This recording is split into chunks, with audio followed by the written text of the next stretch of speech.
La Revolución Mexicana de 1910.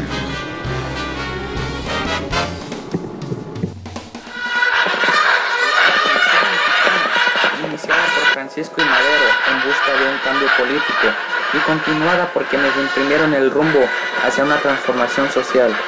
Es una de las etapas más trascendentes de la historia de México, que además marcó el rumbo de la vida del país en el transcurso del siglo XX.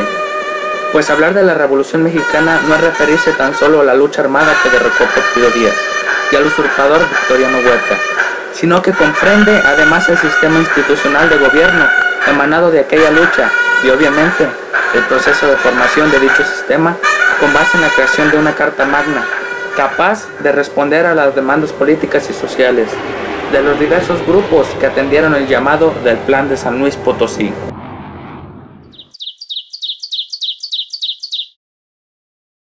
Francisco I. Madero, al frente del Partido Nacional Antireeleccionista, comienza su campaña política a través del país, en los cuales Porfirio Díaz lo ve como una gran amenaza, por lo cual lo manda a prender en la ciudad de Monterrey.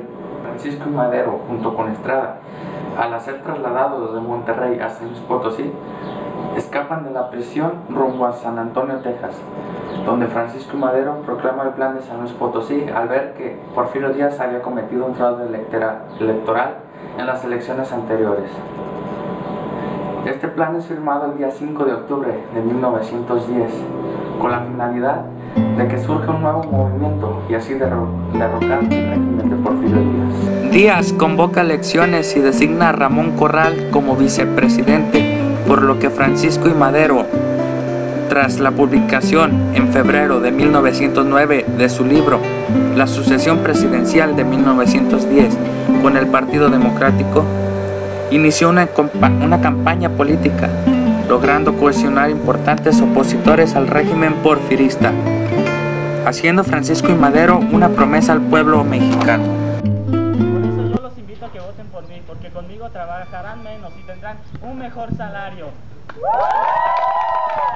Además, esa maldita dictadura de Díaz se eliminará de este país.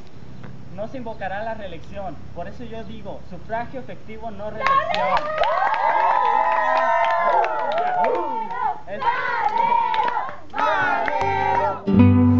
Francisco I. Madero tuvo gran éxito, por lo que inició su campaña por todo el país, principalmente en lugares donde sus habitantes estaban hartos del régimen de Díaz.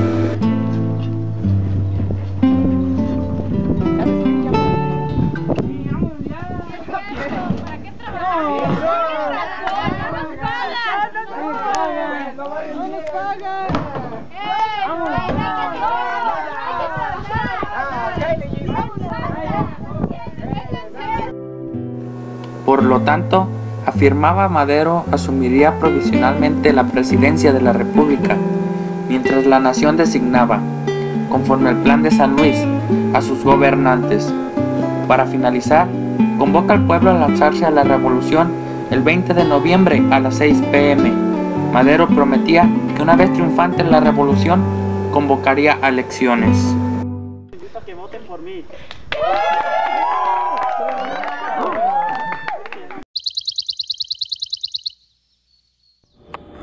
De acuerdo con los convenios de 1911 en la ciudad de Juárez, se lanzaron convocatorias para la presidencia de México, en la cual Madero se postulaba como el triunfador. Había 4 personas peleando la vicepresidencia, de las cuales destacó Pino Suárez. Bernardo Reyes, que había sido una persona triunfante y que había regresado al país en 1910, quiso recuperar su popularidad y junto a Flores Magón y otras personas trató de romper con Madero. Pero Madero luchó contra esos caudillos para así su presidencia sacarla adelante, pero no fue suficiente, ya que hubo muchas rebeliones. De acuerdo con los convenios de Ciudad Juárez, el gobierno de León de la Barra lanzó la convocatoria para elecciones que deberían efectuarse el 1 de noviembre de 1911. Los grupos políticos que se presentaron a participar en la contienda, apoyando los más a Madero y postulando diferentes candidatos, a la vicepresidencia como Emilio Vázquez Gómez, José María Pino Suárez, Fernando Iglesias Calderón y Alfredo Robles Domínguez, sostenidos por el Partido Constitucional Progresista, el Partido Liberal Puro, el Católico y el Popular Revolucionista. Tras la captura de Madero por parte de Díaz y su huida que posteriormente realiza, y la firma del Plan de San Luis, hace que Díaz tenga temor de este caudillo, ya que se encontraba en gran riesgo de ser derrocado y dar por fin a esta dictadura.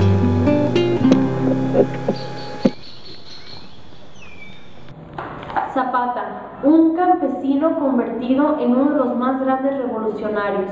Este creó la rebelión más importante en la época de la Revolución, debido a que creyó que Madero no cumpliría con lo pactado en el Plan de San Luis.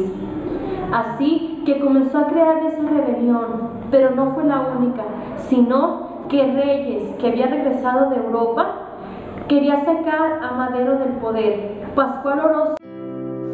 Zapata conoció a fondo el problema del despojo agrario que empobrecía a los auténticos labradores y le impedía mejorar sus condiciones de vida.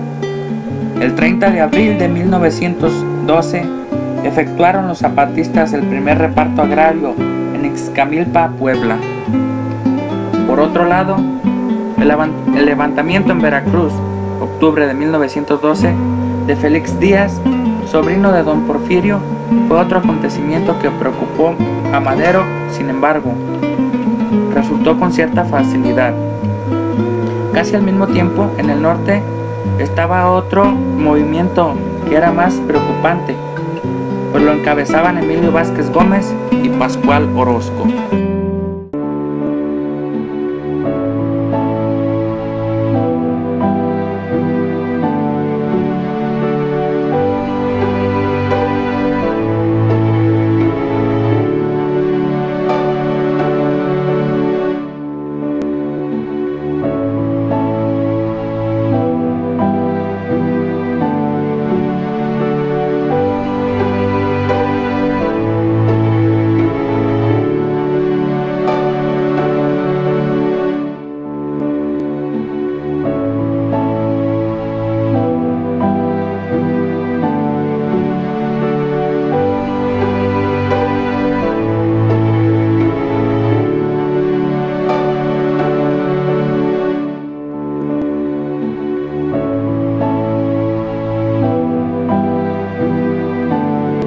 Se le llamó decena trágica a la etapa del 9 al 19 de febrero de 1913, en la cual el grupo contrarrevolucionario inició una revuelta contra el gobierno legalmente establecido.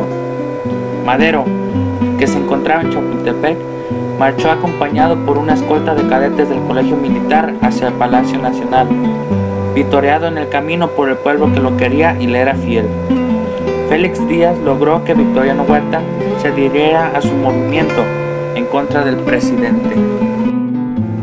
Huerta, que había dispuesto el asesinato de Gustavo Madero, se apresuró a detener al ejecutivo en Palacio. El día 22 ordenó que se trasladara a la penitenciaría a los reos, pero en realidad lo que mandó es que fuera asesinado en el camino, como sucedió. De esta suerte, víctima de una traición, desaparecía el presidente idealista. Huerta tomó el poder el 22 de febrero de 1913. Llamó para integrar su gabinete a hombres pertenecientes al grupo de Bernardo Reyes y de Félix Díaz, a los cuales eliminó poco a poco para quedar. Aún con la muerte del caudillo principal, Francisco I. Madero, las batallas no paraban en toda la República.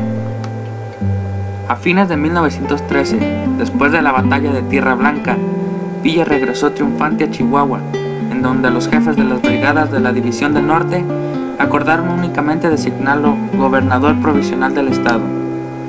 El concepto de propiedad de la tierra que Villa tenía era diferente al de Zapata. Los campesinos del sur luchaban por la defensa del ejido, de las tierras de la comunidad que les habían sido arrebatadas. Villa, en cambio, deseaba crear una sociedad de labradores propietarios de sus tierras, que deberían constituir su patrimonio familiar.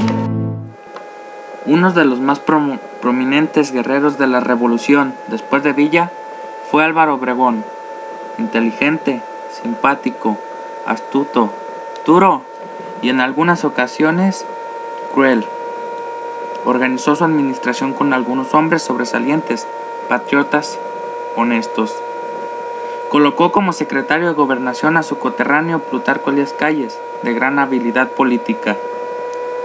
Tal vez el aspecto constructivo más importante de la administración obregonista fue el educativo y cultural, que dirigió con genio, certeza y eficazmente José Vasconcelos, secretario de Educación Pública, inteligente, culto.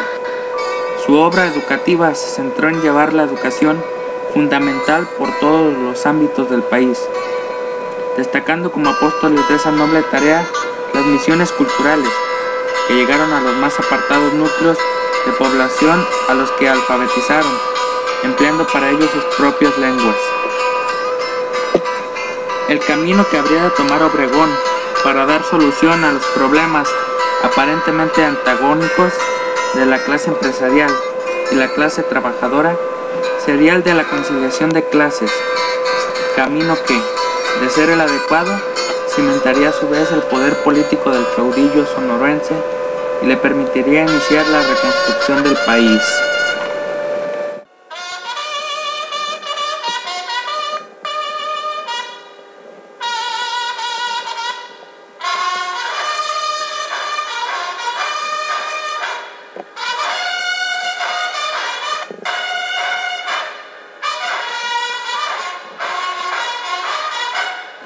Las mujeres jugaron un papel muy importante en la Revolución Mexicana, independientemente del bando al que pertenecieran.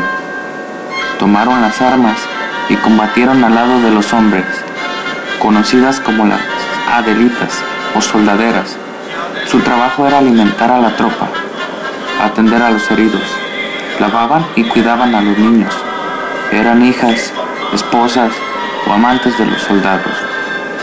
Eran incorporadas al ejército por voluntad propia o por las fuerzas. Muchas de ellas fueron raptadas y violadas. Las mujeres con Villa tenían mucho corazón y valor. Eran espías en los campamentos federales. Se hacían pasar por vendedoras. La tropa le decía Marías. Así ellas se fijaban en las trincheras, en el armamento.